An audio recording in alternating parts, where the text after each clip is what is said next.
Alrighty, how's it going?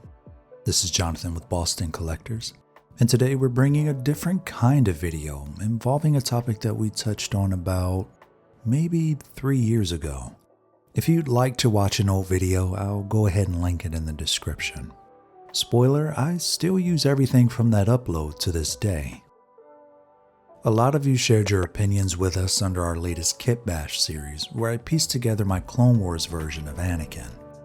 That video took a lot of time to piece together, so I want to take a second to thank you for watching and for sharing your interest, which helped in creating today's upload. The majority of the votes went to the way I store my accessories, with the runner-up being how I store my portraits.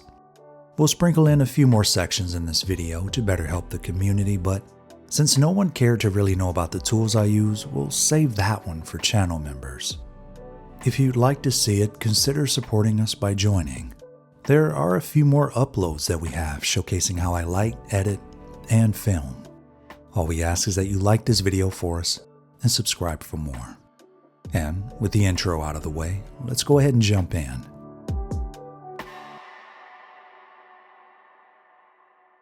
Kicking things off, we have the storage container that I utilize for storing my portraits. With its lower profile design and, more importantly, its protective capabilities, it's become a necessary pickup for me. Casematics' hard shell travel case caught my attention with the customizable foam first. The rest of the points are obviously required if we want to take care of our portraits we aren't using, but I can show you better than I can tell you.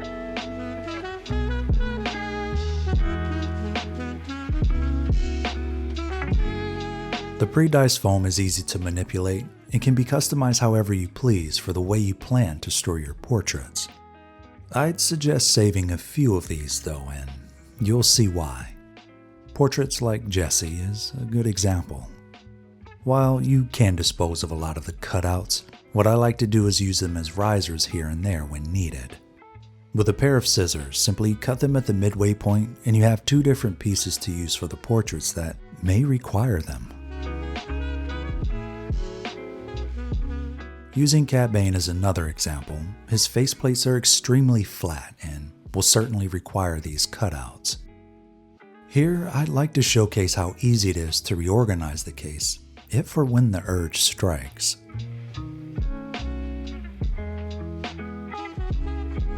The plastic cutouts are just a precaution in case the foam negatively impact the portraits.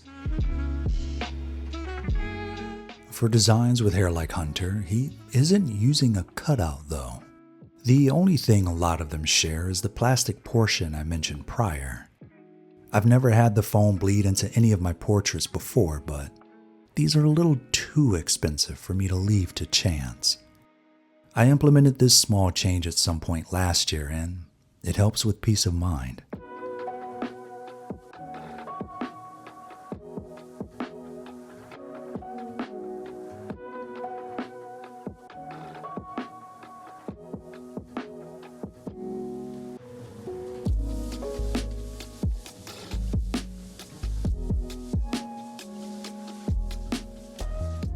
As for longer portraits with a molded neck, I have them situated at the far right of the case.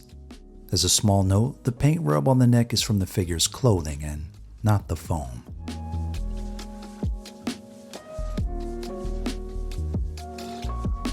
Since Den's hair isn't as dense as Kylo's, I'm using the plastic section here as well.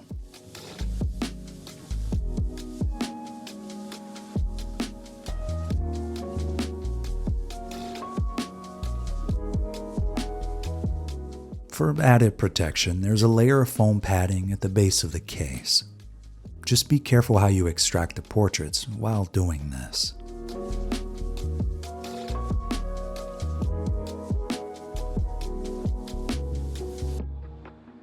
The same goes for the lid of the case. If you'd like to take it a step further, you could lay a thin film of plastic over top for peace of mind. The layout that I have was predetermined before I loaded the portraits in. I have an extra layer of padding here on the left in case of an abnormal fall in that direction, and well, the layer at the bottom which isn't pre-cut. These are just preventative measures in case it takes a tumble.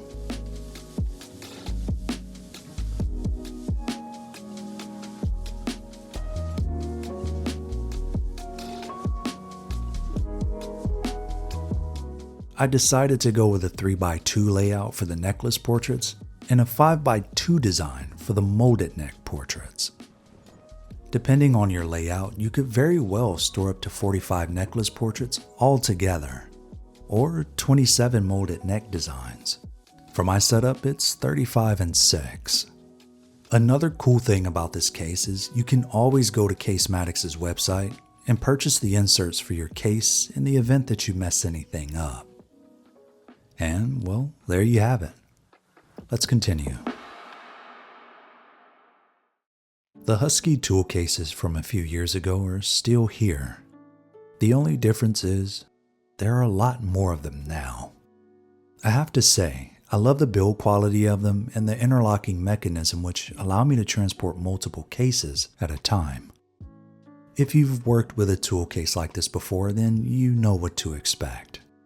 If not, and you're just enjoying the video, there are a lot of positives to having a unit like this for your accessories. The inserts you see here are customized due to me having multiple cases. If you plan to buy them, they're pre-equipped with 2 longer inserts and 8 smaller ones. For the longer accessories that are a little harder to store in the provided inserts, you can simply remove them. While they've doubled in price since the pandemic, I couldn't go without these because of how great the ecosystem is for them. However, we do need to cover the way I go about storing my accessories in the first place. While this toolbox isn't part of the compartment ecosystem, it was one of the better toolboxes that I could find to fit the items that I use. It's unfortunate they don't make this smaller version anymore, but it's to the point and it's got everything I need without searching around and having things strewn about. And while I don't use what's in the top tray often, everything I need is located in the lower half.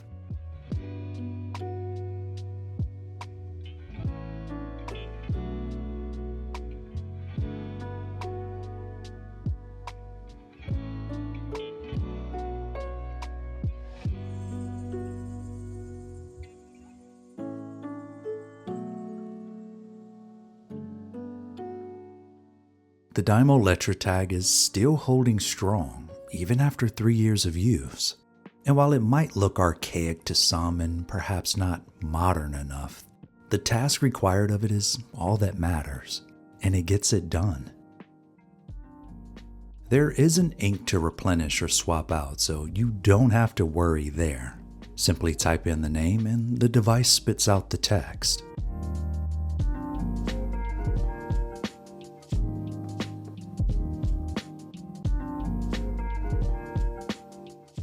In terms of the top tray, the rechargeable batteries, which don't deplete often, can be found here alongside the refillable label cartridges. I personally prefer the white plastic labels because I can read the text better than I can with those than I can with the clear labels. Replacing the ribbon isn't difficult either, but I don't find myself needing to do it often. In the event that you do, recycle the last cartridge and, well, simply replace it.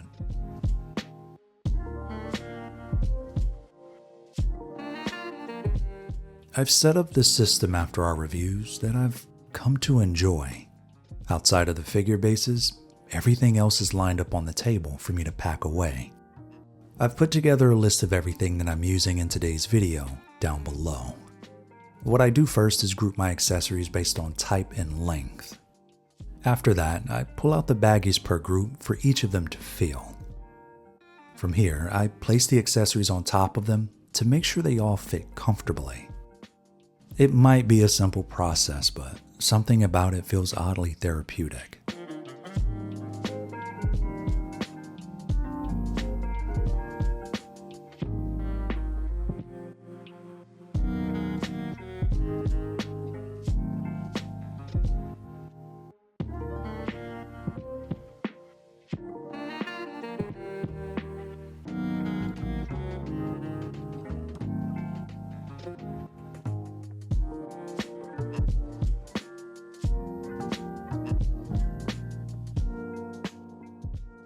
After confirming everything will fit, I label them all and move forward with packing.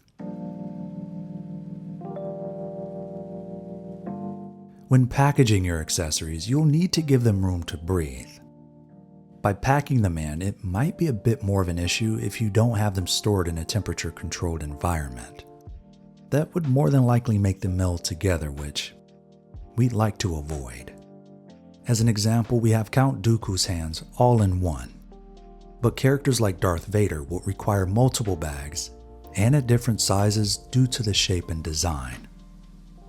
For longer accessories such as Dooku's Force Lightning, I have these longer baggies which do come in handy every blue moon. Also, keep in mind this is just how I organize my accessories. I'd use this video as more of a template on where to start and adjust for yourself where you see fit. This process keeps me from going back in the art boxes, and that's been a huge shift in the way I go back to pose my figures.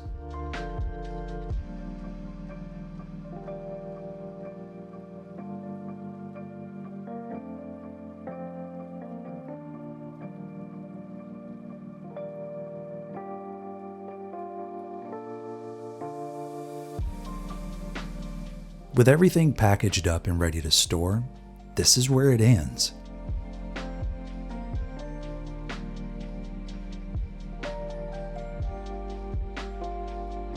I create eras for my tool cases, and I have one specifically dedicated to the Clone Wars.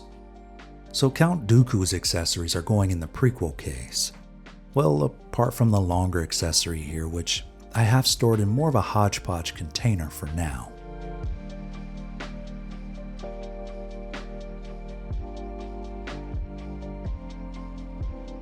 One thing I do want to note is the size of the baggie.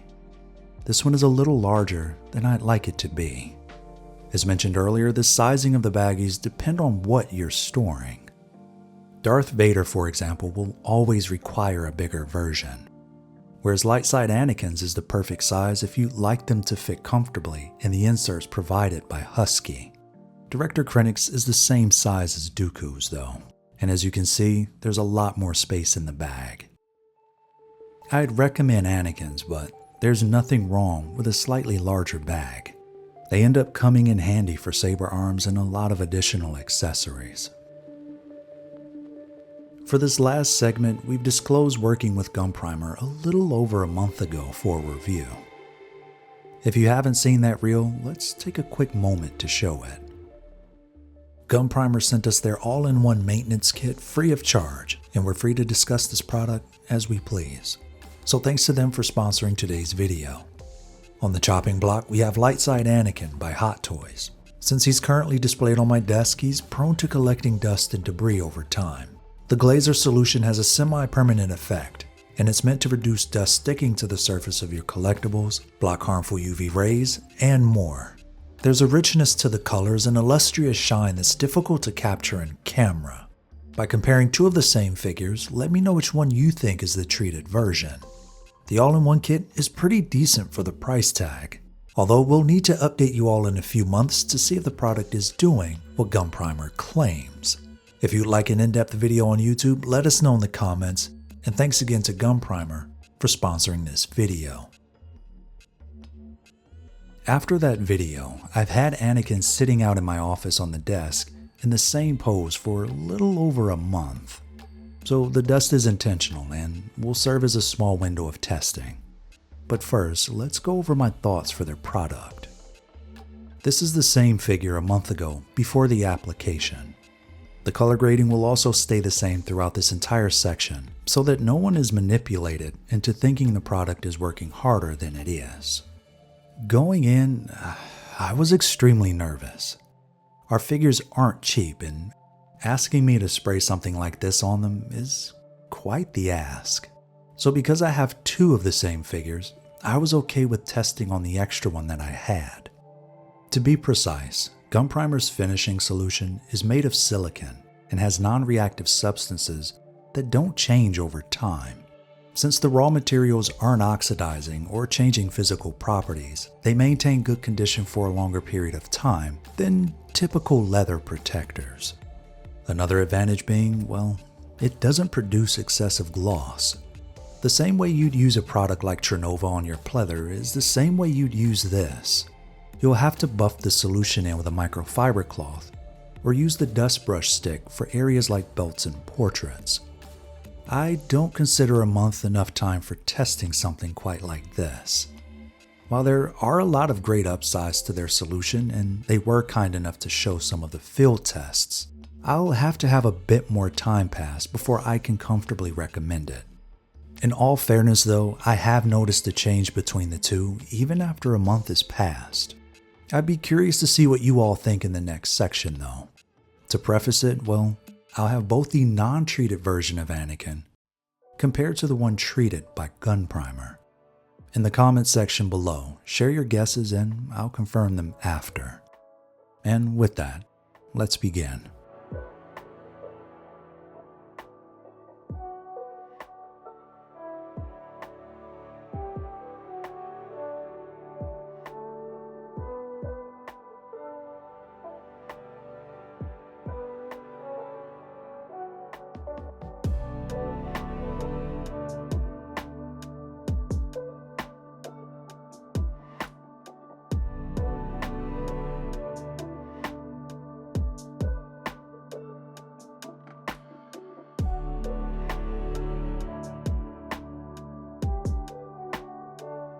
Another test subject I had nearby goes to a figure that started to grade just a little bit over time. Similar to Anakin, there's a richness to the paint application that makes it look and feel a bit more alive than it did prior. As a side note, you don't want to leave any of the solution freestanding on your figure. You'll want to buff it in after you apply it, just in case it needs to be said.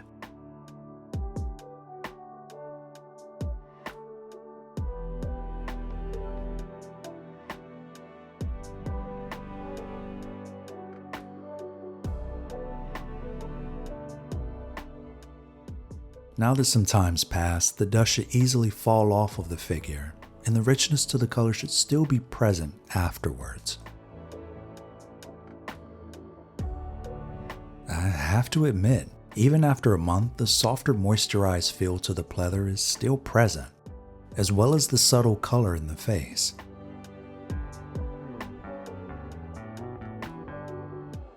I didn't apply an additional layer because I wanted to see how it looked without a follow-up first. For the time being, Anakin will remain my test subject for a long while, and trust me, you'll see him again at some point. As it stands, I'll 100% vouch for the dust stick and the microfiber towel. The towel isn't like that nasty microfiber you might be thinking of. Instead, there's a premium feel to the quality of it. And as for the dust stick, this is great for cleaning off those hard to reach spots, and it has a soft feel to the brush that won't scratch your figure. The glazer is honestly great, but my only fear is the long-term use of it. I think it works pretty nicely, but as I've said before, I need a little more time to pass. It took a while to circle back and update you all about our accessory storage process, but we didn't know if it was something of interest. Shout out to all the Reddit goers who originally lit the fire under us, but we have to extend that same appreciation to those of you who watched our Kit Bash episode as well.